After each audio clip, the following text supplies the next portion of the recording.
How to add a Bluetooth device to iPhone. To get started, first of all go ahead and open up the Settings application on your phone. Once you're here, go to Bluetooth.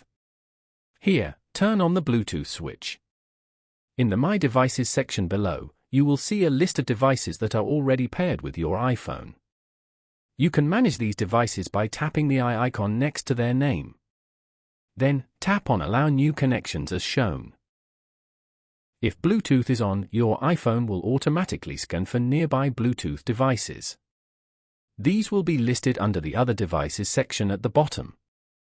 If you want to connect to a device from here, then tap on the name of the device you want to connect to. As you can see, you have now successfully connected to this device. Following these steps, you can easily add a Bluetooth device to iPhone. Thank you for watching. Please leave a like if this tutorial helped you, or leave a comment below if you have any questions related to the video.